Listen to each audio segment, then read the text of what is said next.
Hello, everyone.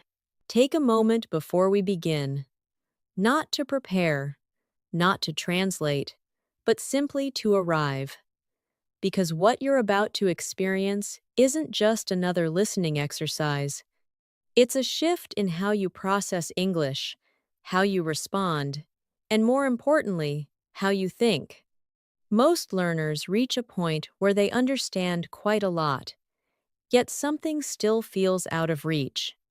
Conversations move too quickly, words blur together, and when it's time to speak, there's that brief but frustrating pause, as if your thoughts are waiting in line to be translated. But what if that pause didn't exist?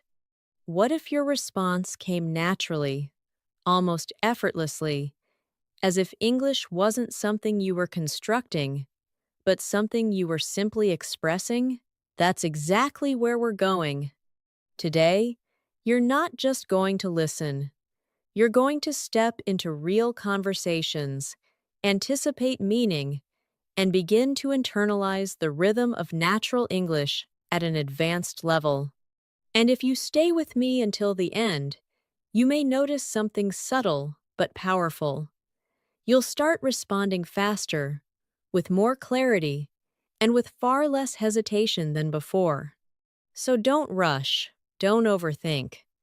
Just stay present and let your mind do what it's designed to do, adapt. Now imagine this. You're sitting in a quiet cafe, across from a friend you haven't seen in a while.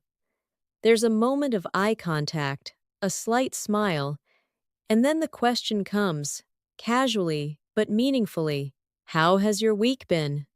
At first glance, it's a simple question, but beneath it, there's an invitation to summarize, to reflect, to connect.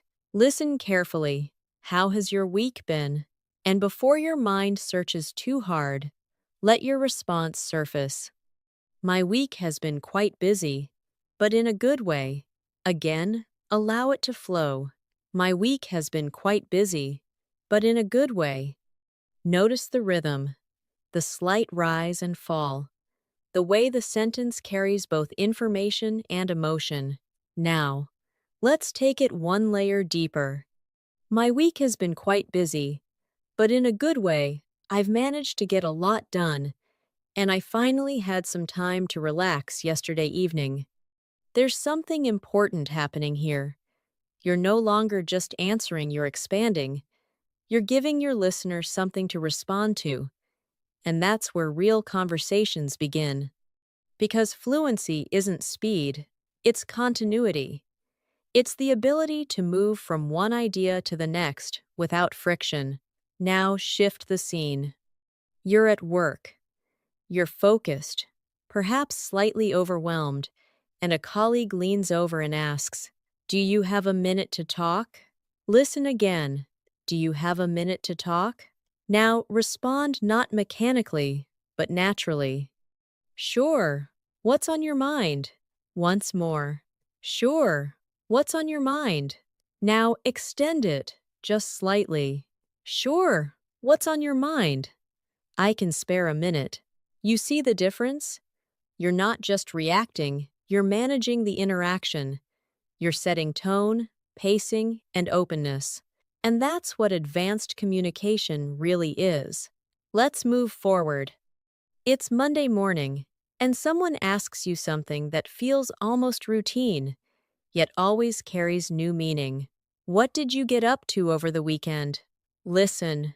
What did you get up to over the weekend? Now answer, but let it feel lived, not memorized. I spent some time outdoors and caught up with a few friends. Again, I spent some time outdoors and caught up with a few friends. Now, expand it into something more vivid. I spent some time outdoors and caught up with a few friends. It was exactly what I needed after a long week. And suddenly, your answer becomes a story.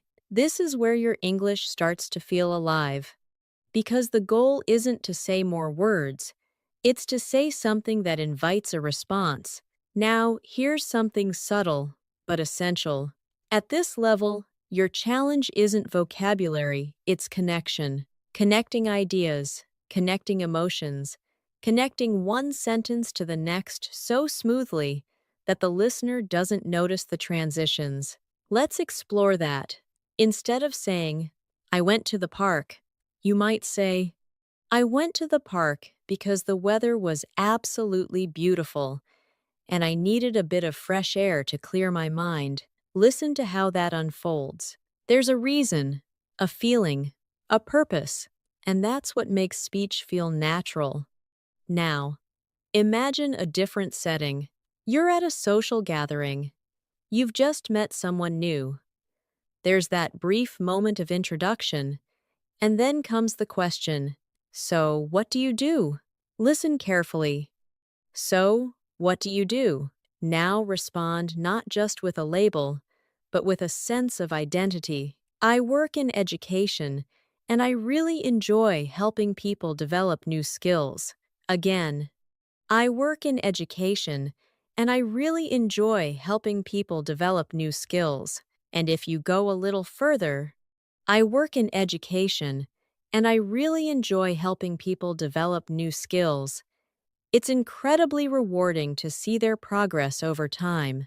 Now your answer carries meaning. And meaning is what people remember. Let's shift again. You're at a grocery store. A small, everyday moment. The cashier asks, do you need a bag?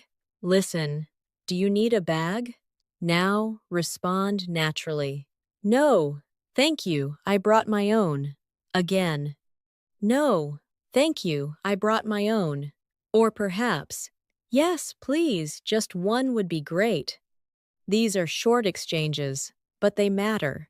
Because real fluency isn't only built in long conversations, it's built in these small, frequent interactions. Now imagine you're sitting in a restaurant, the waiter approaches and asks, are you ready to order? Listen, are you ready to order? Now respond with ease. Yes, I'll have the grilled chicken, please. Again. Yes, I'll have the grilled chicken, please. Or, if you're not quite ready, not just yet, could I have a few more minutes? Notice the tone. Polite, clear, unforced, because advanced English isn't about complexity, it's about precision. Now let's pause for a second and reflect on something important. Up to this point, you've been listening, repeating, and expanding. But something deeper is happening beneath the surface. Your brain is beginning to recognize patterns, not just words, but how ideas are structured, how responses are shaped, and how meaning flows. And once that starts happening consistently, something shifts. You stop translating. You start anticipating. Let's continue. You're traveling. You've just asked for directions. And someone says, go straight, then turn left at the second traffic light. Listen closely. Go straight, then turn left at the second traffic light. Now respond not just to repeat, but to confirm understanding. So I go straight, and then turn left at the second traffic light. Got it? Thank you. Again. So I go straight, and then turn left at the second traffic light. Got it. Thank you. This kind of response shows clarity, confidence, and engagement. Now imagine you're waiting somewhere, a bus stop, perhaps. Someone beside you makes a casual comment. The weather's been lovely today, hasn't it? Listen, the weather's been lovely today, hasn't it? Now respond. But let it feel conversational. It really has. It's such a nice change from yesterday. Again. It really has. It's such a nice change from yesterday. Or perhaps, yes, it makes everything feel a bit more relaxed. Small talk may seem simple, but it's often where connections begin. Now let's deepen your responses. Instead of saying, I like this weather, try, I really like this kind of weather. It makes me feel more energized and motivated. Listen to that. There's emotion, explanation, and natural flow. And that's what we're building.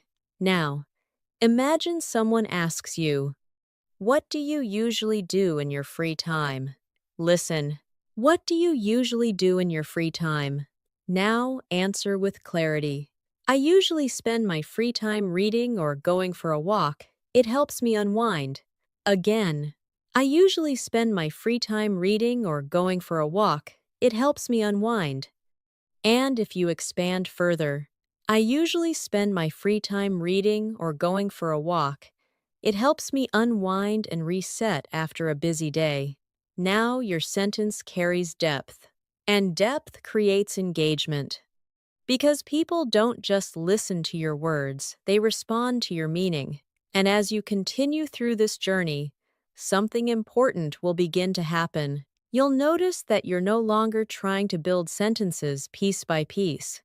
Instead, sentences begin to form on their own, faster than before, smoother than before, and far more naturally than you expected. But we're just getting started. Because in the next part, we're going to move beyond simple exchanges and step into more layered conversations where timing, tone, and subtle meaning begin to shape everything you say. And once you cross that threshold, your English won't just be something you practice. It will become something you use effortlessly, instinctively, and confidently. So stay with me, because what comes next might change the way you experience English entirely. And now, without resetting your focus, without stepping out of that rhythm you've just begun to feel, let's move forward. Because something interesting happens at this stage. You're no longer just responding. You're beginning to navigate time's conversations, and that requires a slightly different kind of awareness. Not just what is being said, but why it's being said, how it's being said, and what kind of response it invites. So let's step into a situation where that awareness really matters. You're on the phone. No facial expressions, no gestures, no visual cues, just voice, tone, and timing. And suddenly, everything depends on how well you listen. You call a restaurant, and someone answers. Good evening. How can I help you?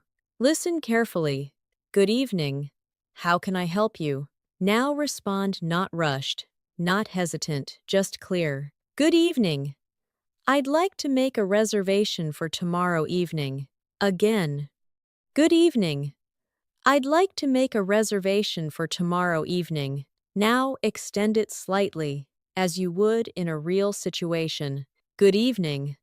I'd like to make a reservation for tomorrow evening. Do you have anything available around 7? Notice how natural that feels. You're not just stating your intention, you're guiding the conversation forward. And that's a key shift. Now imagine something else. You've called a friend, but they're in the middle of something. Their voice is slightly hurried, and they say, "Can I call you back later?" Listen, "Can I call you back later?" Now respond in a way that feels effortless. Of course, no problem. Speak to you later. Again, of course, no problem. Speak to you later. Or, if you want to soften it just a bit more, of course, take your time. I'll catch up with you later. Now your tone carries understanding. And that's what makes conversations feel smooth. Let's move into a different environment. You're in a clothing store. You're browsing, perhaps unsure, and a shop assistant approaches with that familiar question. What size are you looking for? Listen, what size are you looking for? Now respond clearly. I'm looking for a medium. Again, I'm looking for a medium. Now expand it slightly, making it more specific. I'm looking for a medium, preferably in a darker color, if you have one. Now you're not just answering, you're refining your request. And that's how conversations become efficient. Now imagine you need help finding something. You approach someone and say, "Excuse me, could you help me find the shoes section?" Listen, "Excuse me, could you help me find the shoes section?" And they reply, "Of course, it's on the second floor." Now respond, "Thank you, I appreciate it." Again, "Thank you, I appreciate it." Short, polite, complete. These micro interactions may seem small, but they build confidence faster than anything else because they happen every day. Now let's shift into something slightly more complex. You're talking about a past experience. Someone asks, "Did you enjoy the movie last night?" Listen, "Did you enjoy the movie last night?" Now answer, "Yes, I really enjoyed it. The storyline was surprisingly engaging." Again, "Yes, I really enjoyed it. The storyline was surprisingly engaging." Now extend it further. "Yes, I really enjoyed it. The storyline was surprisingly engaging, and the acting was excellent as well." Now you're layering information, and that layering is what creates fluency. Now let's move forward in time. Someone asks you, "What are you planning to do this weekend?" Listen, "What are you planning to do this weekend?" Now respond naturally. "I'm planning to visit my grandparents and spend some quality time with them." Again, "I'm planning to visit my grandparents and spend some quality time with them." And if you expand, "I'm planning to visit my grandparents and spend some quality time with them. It's been a while since I last saw them." Now your answer carries emotion, and emotion makes language memorable. Now let's take you somewhere else entirely. You're at the airport. There's a sense of movement, a bit of pressure, and you're at the check-in counter. The staff member looks at you and says, "May I see your passport and ticket, please?" Listen, "May I see your passport and ticket, please?" Now respond, "Of course, here you go." Again, "Of course, here you go." Or, slightly more formal, "Certainly, here are my passport and ticket." Notice how even small adjustments can change the tone. Now you move through security. An officer says, "Please remove your laptop from your bag." Listen, "Please remove your laptop from your bag." Now respond calmly, "Sure, no problem." Again, "Sure, no problem." In these situations, clarity and calmness matter more than complexity. Now imagine you've arrived. You step into a taxi, and the driver asks, "Where would you like to go?" Listen, "Where would you like to go?" Now respond, "I'd like to go to the city center, please." Again, "I'd like to go to the city center, please." Now refine it. "I'd like to go to the city center, please, specifically to the Hilton Hotel." Now your language becomes precise, and precision is a hallmark of advanced fluency. Now let's move into a more personal situation. You're at a doctor's appointment. The doctor looks at you and asks, "What seems to be the problem?" Listen, "What seems to be the problem?" Now respond clearly, "I've been experiencing a headache since yesterday." Again, "I've been experiencing a headache since yesterday." Now expand it with more detail. "I've been experiencing a headache since yesterday, and it seems to get worse in the evening." Now your description becomes useful. Because in real life, clarity isn't optional, it's essential. Now the doctor asks, "Are you allergic to any medication?" Listen, "Are you allergic to any medication?" Now respond, "No, I'm not allergic to any medication." Again, "No, I'm not allergic to any medication." Or, if necessary, "Yes, I'm allergic to penicillin." Simple, but critical. Now let's move into a different kind of interaction, one that requires politeness and subtlety. You're in a hotel, and you need something. You call reception and say, "Could I please have some extra towels sent to my room?" Listen, Could I please have some extra towels sent to my room? The response comes, of course, we'll send them right away. Now reply, thank you very much, I appreciate it. Again, thank you very much, I appreciate it. Politeness isn't just about words, it's about tone, timing, and intention. Now, let's shift back into something more relaxed. You're talking with a friend. They ask, do you feel like going out tonight? Listen, do you feel like going out tonight? Now respond naturally. That sounds like a great idea, I'd love to. Again, that sounds like a great idea, I'd love to. Or, if you're not available, I'd love to, but I have an early start tomorrow. Now your response feels honest and considerate. And that balance is important. Now imagine another casual moment. A friend asks, what have you been watching lately? Listen, what have you been watching lately? Now respond, I've been watching a new series recently. It's really engaging. Again, I've been watching a new series recently. It's really engaging. Now expand. I've been watching a new series recently. It's really engaging. And the storyline keeps you guessing. Now your answer invites curiosity. And curiosity keeps conversations alive. Now let's pause for just a moment. Because something is changing again. At first, you were repeating. Then, you were responding. Now, you're shaping your responses. You're choosing how much detail to include, how to guide the conversation, how to express not just information, but perspective. And that's where advanced fluency begins to take form. But we're not done.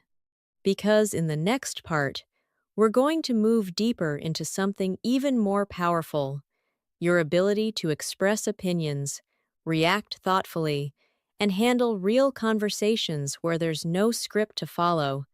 And once you start doing that with confidence, something shifts permanently.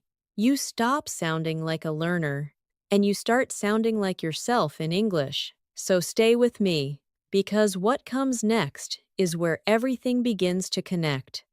Now we move into a space where language becomes more than response, it becomes perspective. Because in real conversations, people aren't just exchanging information, they're exchanging opinions, reactions, subtle agreements, quiet disagreements, and sometimes ideas that aren't fully formed yet. And this is where many learners hesitate, not because they lack vocabulary, but because they're unsure how to times position, times what they think. So let's change that. Imagine someone asks you a question that seems simple on the surface, but opens the door to something deeper. What do you think about online learning? Listen, what do you think about online learning? Now respond not just with an answer, but with a point of view. I think online learning can be incredibly convenient, especially for people with busy schedules. Again, I think online learning can be incredibly convenient, especially for people with busy schedules. Now let it evolve. I think online learning can be incredibly convenient, especially for people with busy schedules, although it does require a certain level of discipline to stay consistent. Now you're doing something important. You're not just stating an opinion, you're balancing it. And balance is what makes your English sound thoughtful, not mechanical. Let's continue. Someone asks, what's your opinion on living in big cities? Listen, what's your opinion on living in big cities? Now respond naturally. I think living in a big city can be exciting. There's always something happening. Again, I think living in a big city can be exciting. There's always something happening. Now expand it with contrast. I think living in a big city can be exciting. There's always something happening. But at the same time, it can feel overwhelming if you don't take time to slow down. Now your response feels complete. Because real opinions are rarely one-sided. Now let's shift into something more interactive. A friend looks at you and says, "I'm feeling a bit bored. Any ideas?" Listen, "I'm feeling a bit bored. Any ideas?" Now respond with a suggestion. You could try going for a walk, it might help clear your mind. Again, you could try going for a walk, it might help clear your mind. Or offer an alternative. Maybe you could watch something light, or read a book you've been putting off. Notice how natural that feels. You're not giving instructions, you're offering possibilities. Now, let's take it a step further. Someone asks you directly, "How can I improve my English speaking?" Listen, "How can I improve my English speaking?" Now, respond with clarity. The most effective way is to practice consistently, even if it's just a few minutes each day. Again, the most effective way is to practice consistently, even if it's just a few minutes each day. Now expand it into something more reflective. The most effective way is to practice consistently, even if it's just a few minutes each day, and to focus on speaking out loud rather than just thinking silently. Now your answer carries experience, and that's what people trust. Let's move into agreement and disagreement, something subtle but essential. Someone says, "I believe grammar is the most important part of learning English." Listen, "I believe grammar is the most important part of learning English." Now agree politely. "I see what you mean. Grammar definitely plays an important role." Again, "I see what you mean.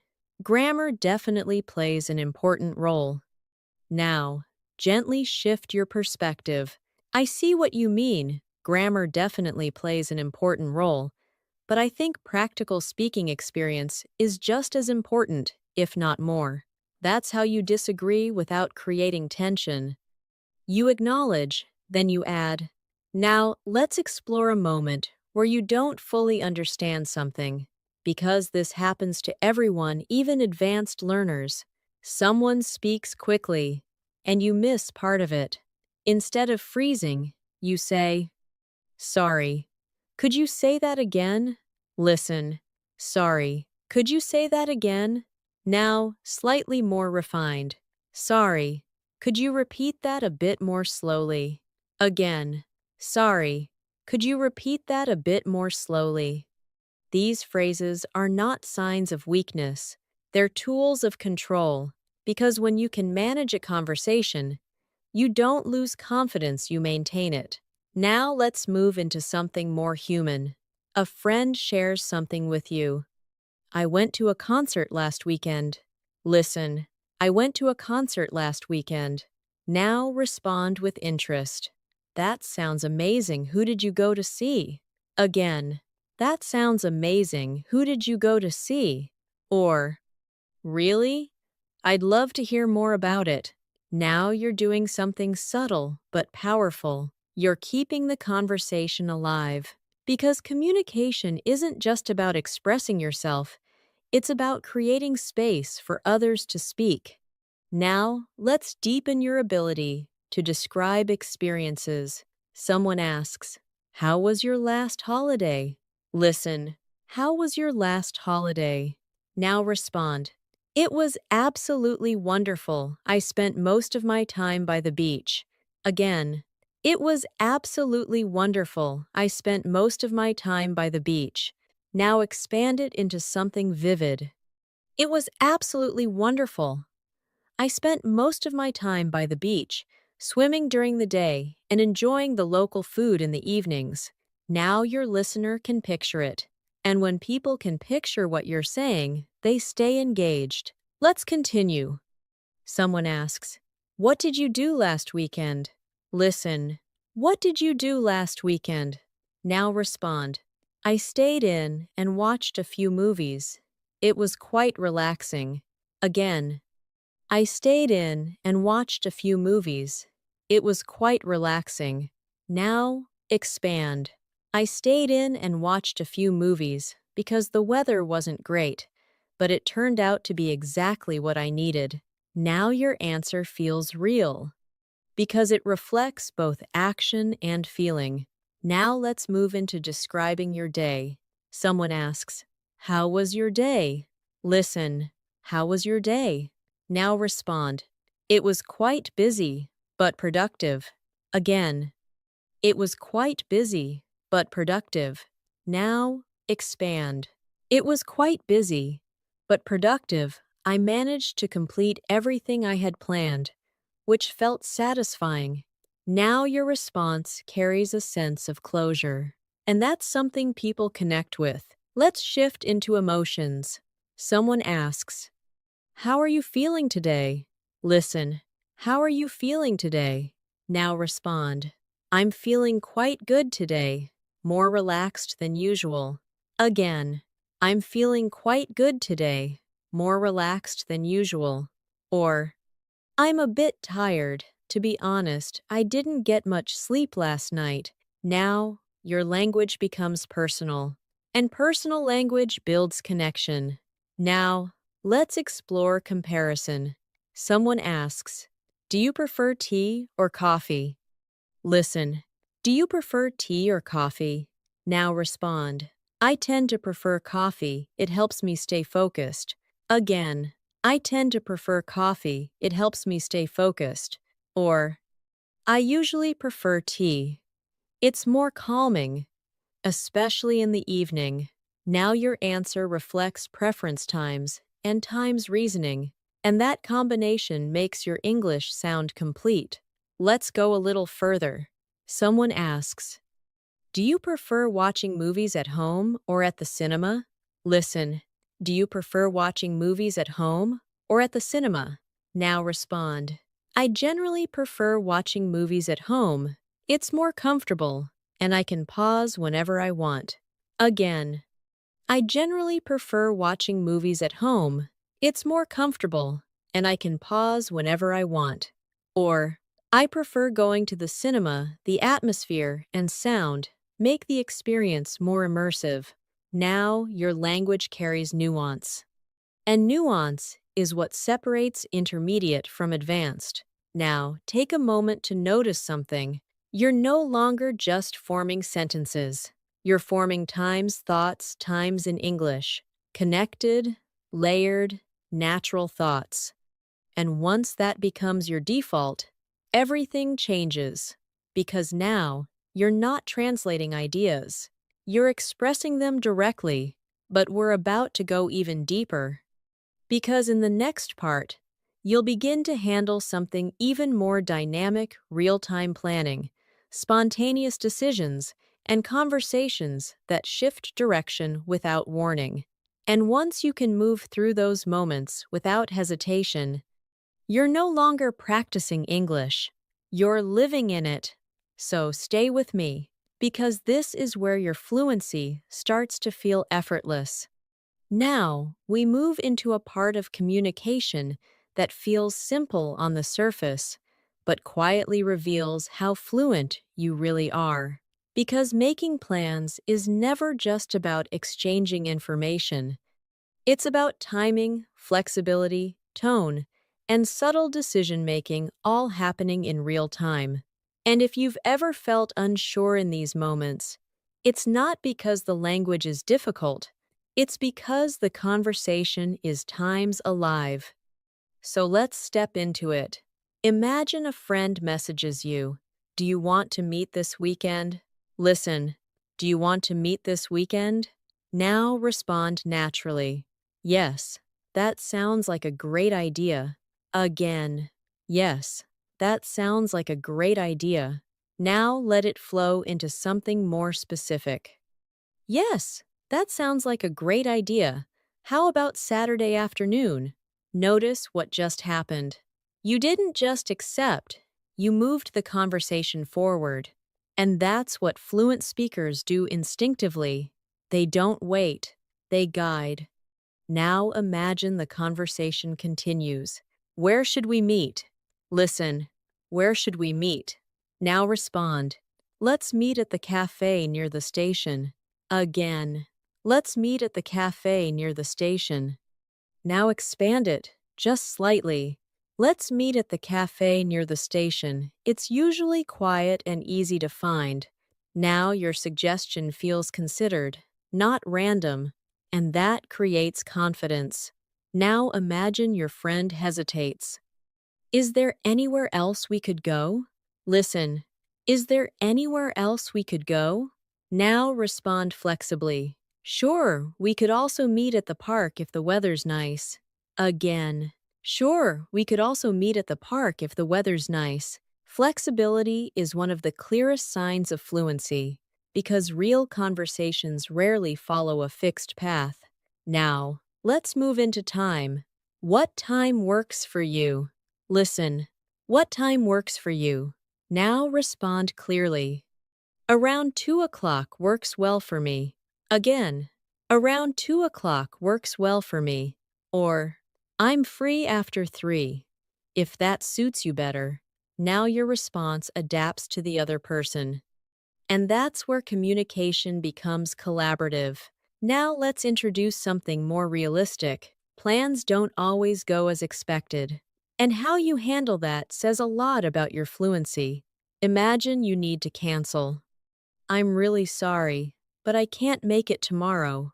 Listen, I'm really sorry, but I can't make it tomorrow. Now say it naturally. I'm really sorry, but I can't make it tomorrow. Again. I'm really sorry, but I can't make it tomorrow. Now soften it and offer an alternative. I'm really sorry, but I can't make it tomorrow. Could we reschedule for another day? Now your message feels respectful and considerate. And that matters more than perfect grammar. Now let's shift into invitations. You say, would you like to come to my birthday party? Listen, would you like to come to my birthday party? Now respond positively. I'd love to thank you for inviting me. Again, I'd love to thank you for inviting me. Or politely decline. I'd really like to, but I won't be able to make it. Thank you so much for the invitation. Now your response carries warmth, even when it's a no. And that's an important skill. Now, let's move into the future. Someone asks, what are your plans for next month? Listen, what are your plans for next month? Now respond, I'm planning to take a short trip and spend some time relaxing. Again, I'm planning to take a short trip and spend some time relaxing. Now expand it. I'm planning to take a short trip and spend some time relaxing. I've been needing a break for a while. Now your answer feels personal, and personal answers create connection. Let's continue. Someone asks, what are you doing after work today? Listen, what are you doing after work today? Now respond, I'm meeting a friend for coffee. Again, I'm meeting a friend for coffee. Now expand it naturally. I'm meeting a friend for coffee, and then we might go for a walk if the weather stays nice. Now your sentence flows, and flow is everything, because fluency is not about knowing more. It's about moving smoothly from one idea to the next. Now, let's explore something slightly deeper. Preferences, not just what you like, but times why times you like it. Someone asks, do you enjoy cooking? Listen, do you enjoy cooking? Now respond. Yes, I really enjoy cooking. It helps me relax. Again, yes, I really enjoy cooking. It helps me relax.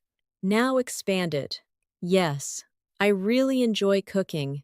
It helps me relax, and I like experimenting with new recipes. Now your answer becomes expressive. And expression is what makes your English feel natural. Now let's try another one. Do you like traveling? Listen, do you like traveling? Now respond. Yes, I absolutely love traveling. It allows me to experience new cultures. Again, yes, I absolutely love traveling. It allows me to experience new cultures. Now expand it further. Yes, I absolutely love traveling. It allows me to experience new cultures, try different food, and see the world from a different perspective. Now your language carries depth, and depth keeps people listening. Now let's explore something important. Negative responses, but done gracefully. Do you like cold weather? Listen. Do you like cold weather?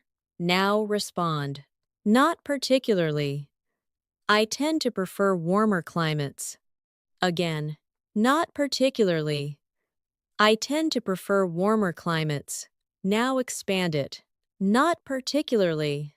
I tend to prefer warmer climates because I enjoy spending time outdoors. Now your answer feels honest, but still positive. And that balance is essential. Now let's move into abilities. Can you play a musical instrument? Listen.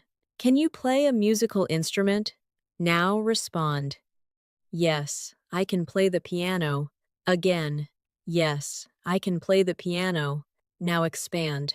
Yes, I can play the piano, and I've been practicing for several years. Now, your answer carries experience.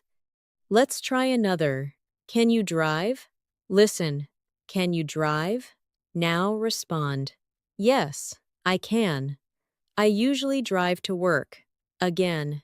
Yes, I can. I usually drive to work. Now expand. Yes, I can. I usually drive to work because it's more convenient than public transport.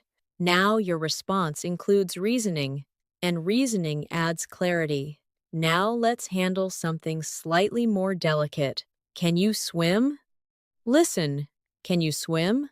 Now respond. Not yet, but I'd like to learn. Again. Not yet, but I'd like to learn. This kind of answer shows openness, and openness keeps conversations comfortable. Now let's move into frequency. How often do you exercise? Listen. How often do you exercise? Now respond. I usually exercise 3 times a week. Again. I usually exercise 3 times a week. Now expand. I usually exercise 3 times a week, mostly in the mornings when I have more energy. Now your answer becomes more specific. And specificity creates clarity. Let's try another. How often do you watch TV? Listen. How often do you watch TV? Now respond. I usually watch TV in the evenings. Again. I usually watch TV in the evenings. Now expand it. I usually watch TV in the evenings, but on weekends I prefer watching movies instead. Now, your language adapts naturally, and that adaptability is what makes conversations feel effortless. Now pause for a moment, because something important is happening again. You're no longer focusing on individual sentences. You're starting to times flow times between them. Ideas connect. Responses feel immediate. And you're beginning to trust your instincts. That's the turning point. But we're not finished. Because in the next part, we'll move into something even more immersive, describing your world, your environment, your experiences in a way that feels vivid, natural, and unmistakably yours. And once you can do that, your English won't just be fluent. It will be expressive. So stay with me, because this is where your voice truly begins to take shape. Now we arrive at something that quietly transforms your English from functional to expressive. Because up until now, you've been responding, reacting, navigating. But here, you begin to paint times with language. You begin to describe your world in a way that allows someone else to see it, feel it, almost step into it. And once you can do that, your English stops sounding practiced and starts sounding personal. So let's begin somewhere simple. A question you've heard many times before, but now you'll answer it differently. Where do you live? Listen. Where do you live? Now respond. I live in a small apartment. Again. I live in a small apartment. Now let it unfold.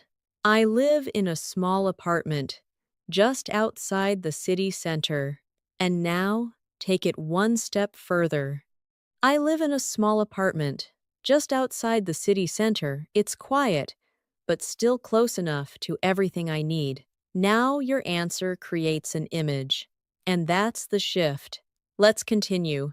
Someone asks you, what's your neighborhood like? Listen, what's your neighborhood like? Now respond. It's quite quiet and friendly. Again. It's quite quiet and friendly. Now expand. It's quite quiet and friendly, with a few small shops and a park nearby. And now, bring it to life. It's quite quiet and friendly, with a few small shops and a park nearby where people often go for walks in the evening. Now your words carry movement. They carry atmosphere. And that's what makes people listen. Now let's widen the view. Someone asks, can you tell me about your city? Listen, can you tell me about your city? Now respond. It's a large and busy city. Again, it's a large and busy city. Now, expand it. It's a large and busy city, with a mix of modern buildings and traditional areas. And now, give it depth. It's a large and busy city, with a mix of modern buildings and traditional areas. There's always something happening, no matter what time of day it is. Now your description feels real, because it reflects experience, not just vocabulary. Let's move into something more personal. What's your favorite place in your city? Listen, what's your favorite place in your city? Now respond. My favorite place is the park. Again, my favorite place is the park. Now, expand it. My favorite place is the park because it's peaceful and full of greenery. And now, make it vivid. My favorite place is the park because it's peaceful and full of greenery. It's where I go when I need to clear my mind or simply slow down. Now your answer carries emotion, and emotion is what people remember. Now, let's shift into experiences. Have you ever visited another country? Listen, have you ever visited another country? Now respond. Yes, I've visited France. Again. Yes, I've visited France. Now expand. Yes, I visited France. I went there last year. And now, make it immersive. Yes, I visited France. I went there last year and had the chance to see Paris, which was even more beautiful than I expected. Now your listener is no longer just hearing you. They're imagining it with you. Let's continue. Have you ever been to the mountains? Listen, have you ever been to the mountains? Now respond. Yes, I have. Again. Yes, I have. Now expand. Yes, I have. I went hiking with some friends. And now, deepen it. Yes, I have. I went hiking with some friends, and the view from the top was absolutely breathtaking. Now, your sentence holds a moment, and that's powerful. Now let's move forward in time. Where would you like to go in the future? Listen, where would you like to go in the future? Now respond. I'd like to visit Japan. Again. I'd like to visit Japan. Now expand. I'd like to visit Japan because I'm interested in the culture. And now, bring it to life. I'd like to visit Japan because I'm fascinated by the culture, the food, and the contrast between tradition and modern life. Now your answer feels intentional.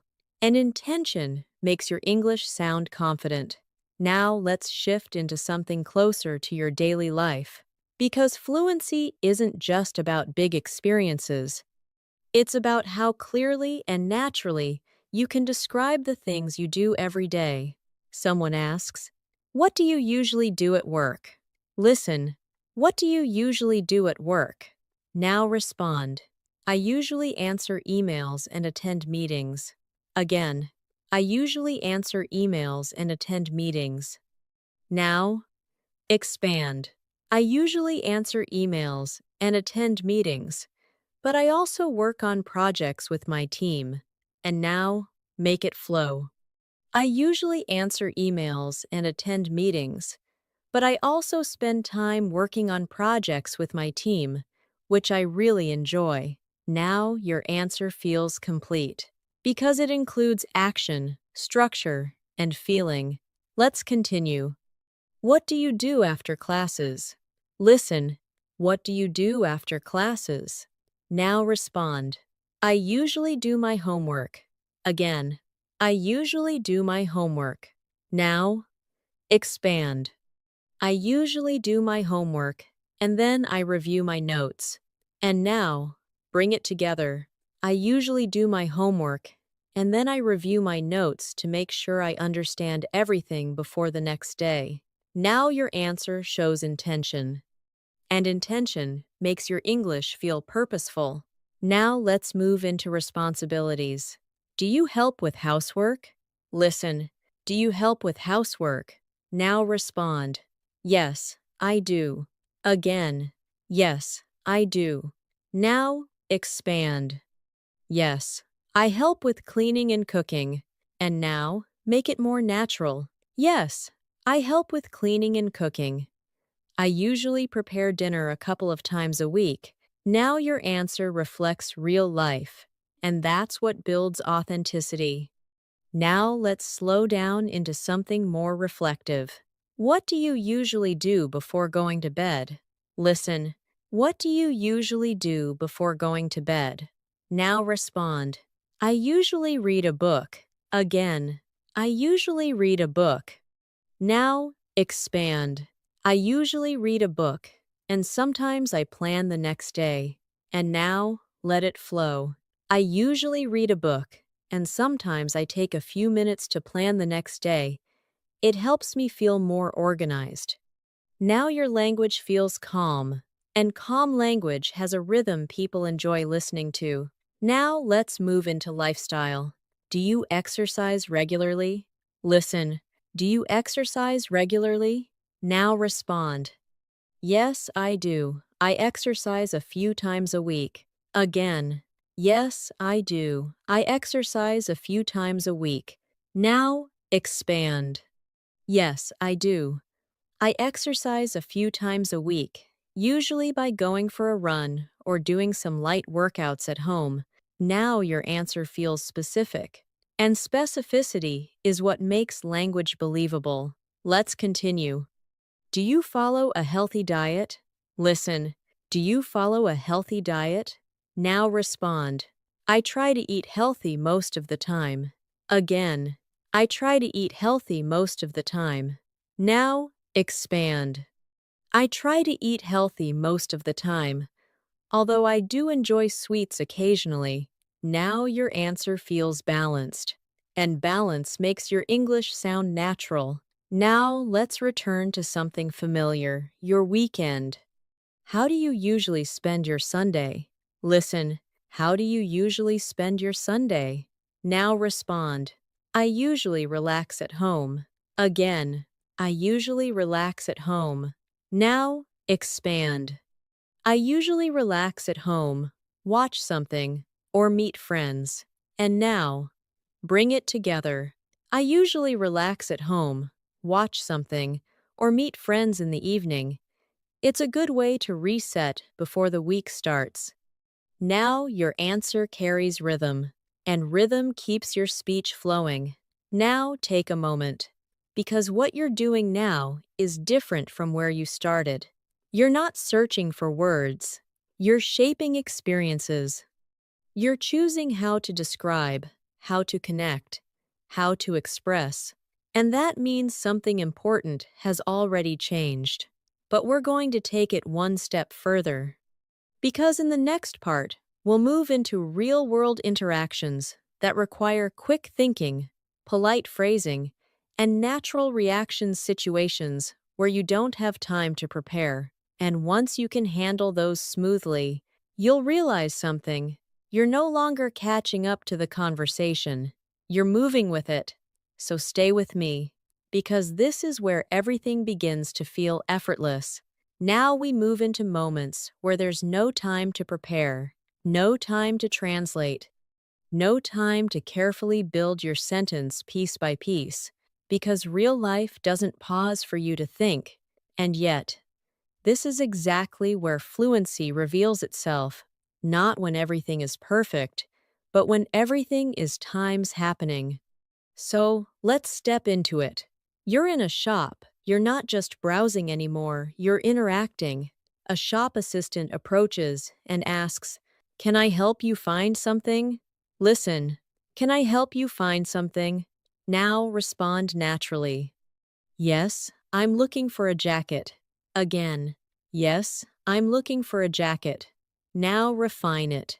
"Yes, I'm looking for a jacket, preferably something lightweight." Now your response feels intentional, and intention creates clarity. Now imagine you pick something up. You want to know the price. You ask, "How much is this?" Listen, "How much is this?" The answer comes, "It's $50." Now respond, "All right, I'll take it." Again, "All right, I'll take it." Or, if you hesitate, "I'll think about it for a moment." Now your language reflects your decision in real time. Let's shift quickly. You're in a supermarket. You're searching for something, and you ask, "Excuse me, where can I find the bread?" Listen, "Excuse me, where can I find the bread?" The reply comes, "It's in aisle 3. Now respond, "Thank you, that's very helpful." Again, "Thank you, that's very helpful." These small exchanges matter because they train you to react times without delay. Now, let's move into something slightly more dynamic. You're at a market. You say, "Could I have half a kilo of apples, please?" Listen, "Could I have half a kilo of apples, please?" The seller hands them to you. "Here you go." Now respond, "Thanks a lot." Again, "Thanks a lot." Short, natural, immediate. Now let's step into a restaurant again, but this time, everything moves a little faster. The waiter asks, "Would you like something to drink?" Listen, "Would you like something to drink?" Now respond, "Yes, I'll have a glass of water, please." Again, "Yes, I'll have a glass of water, please." Now extend it naturally. "Yes, I'll have a glass of water, please, and I might order a coffee later." Now your response leaves room for what comes next. Now imagine the waiter returns. "How is everything?" Listen, "How is everything?" Now respond, "Everything's great, thank you." Again, "Everything's great, thank you." Now expand it slightly. "Everything's great. Thank you. The food is really delicious." Now your response feels appreciative and complete. Now it's time to leave. You say, "Could I have the bill, please?" Listen, "Could I have the bill, please?" The waiter replies, "I'll bring it right away." Now respond, "Thank you, I appreciate it." Again, "Thank you, I appreciate it." Now let's move into something more relaxed again. You're at a cafe with a friend. They ask, "Do you want to share a dessert?" Listen, "Do you want to share a dessert?" Now respond, "Yes, that sounds nice." Again, "Yes, that sounds nice." Now expand. "Yes, that sounds nice. Let's get something to share." Now your answer feels collaborative. And that's what conversations are built on. Now let's move into something deeper again, your goals. Because language becomes more powerful when it connects to something meaningful. Someone asks, "What do you want to achieve this year?" Listen, "What do you want to achieve this year?" Now respond, "I want to improve my English." Again, "I want to improve my English." Now expand it.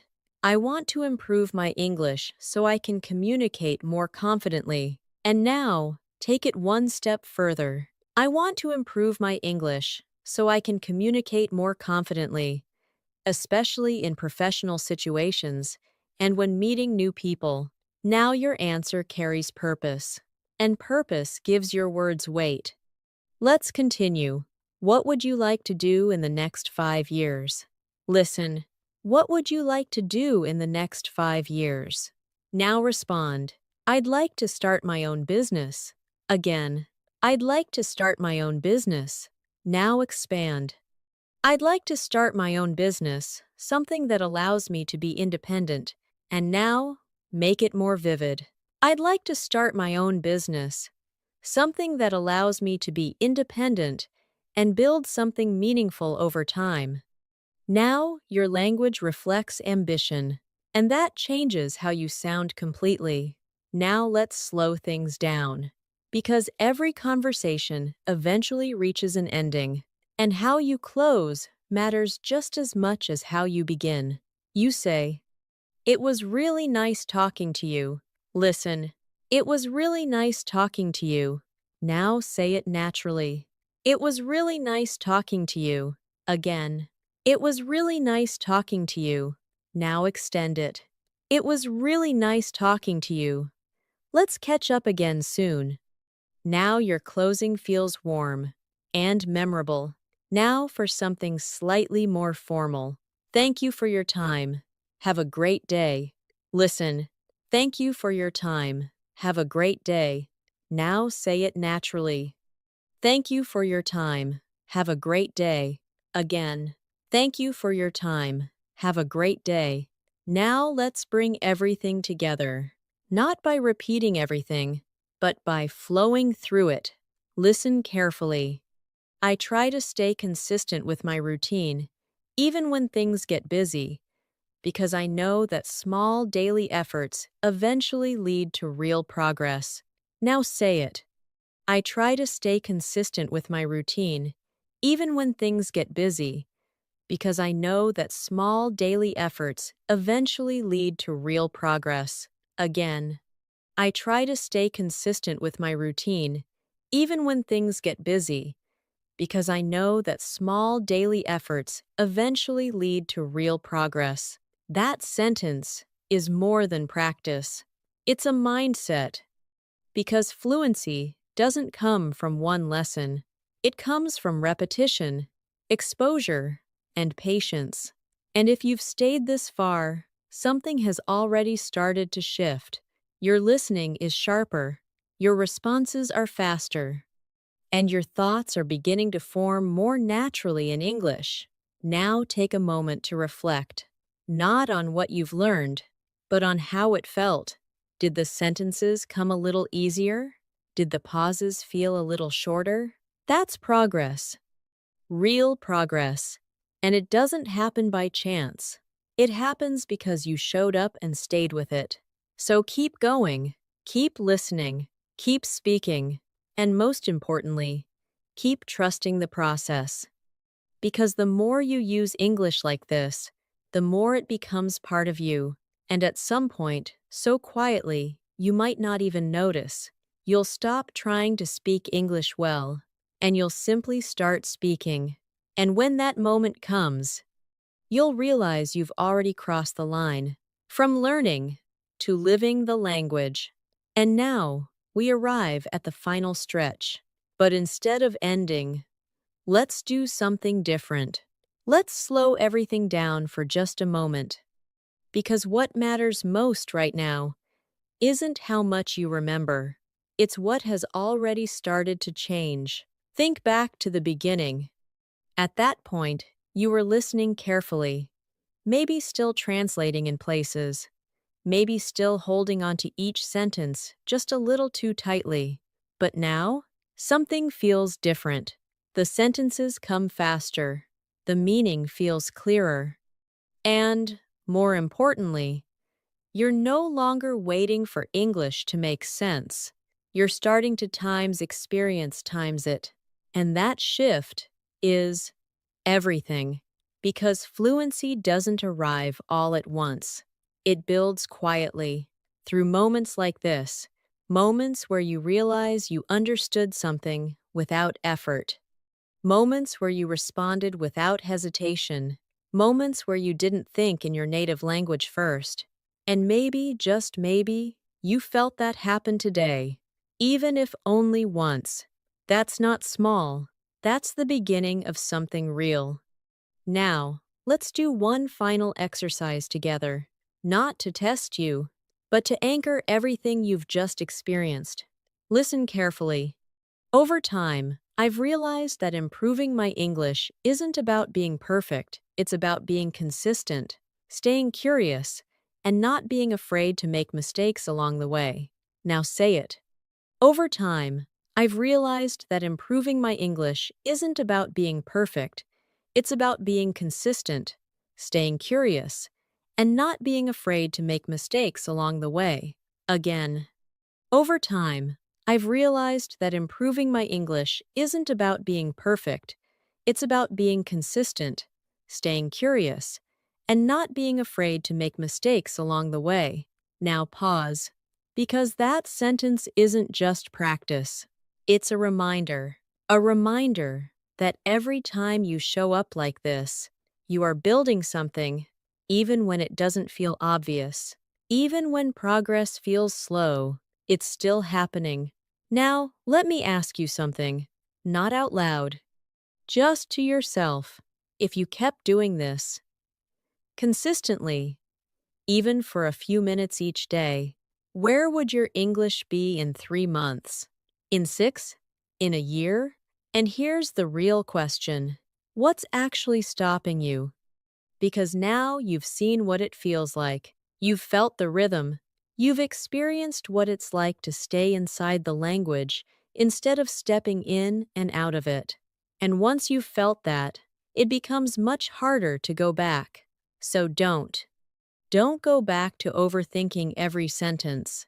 Don't go back to translating word by word. Stay here. Stay in the flow. Stay in the feeling of understanding without forcing it, because this is where fluency grows, quietly, naturally, almost without you noticing.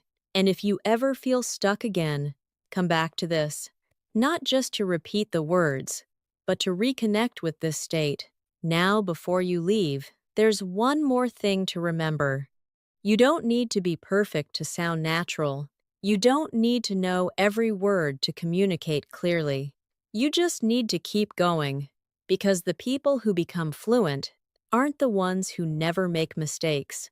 They're the ones who keep speaking anyway. So keep speaking, even when it feels uncertain, even when it's not perfect. Because every time you do, you're moving forward.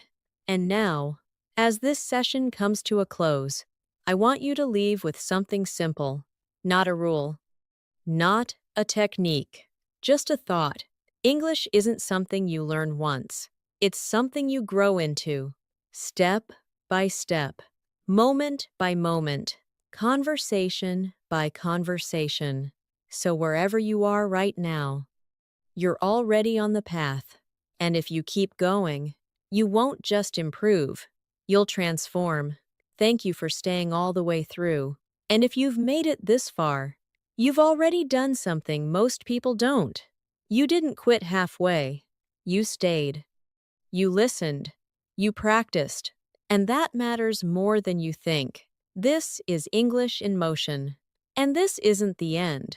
It's just the point where things start to feel different. So take what you've built here and carry it with you into your next conversation, and the one after that, and the one after that, until one day, you won't even notice the moment it happens, but you'll be speaking clearly, confidently, and completely naturally. I'll see you in the next one. Goodbye for now, and take care. This is English in Motion, where your English doesn't just improve, it evolves. I'll see you in the next one.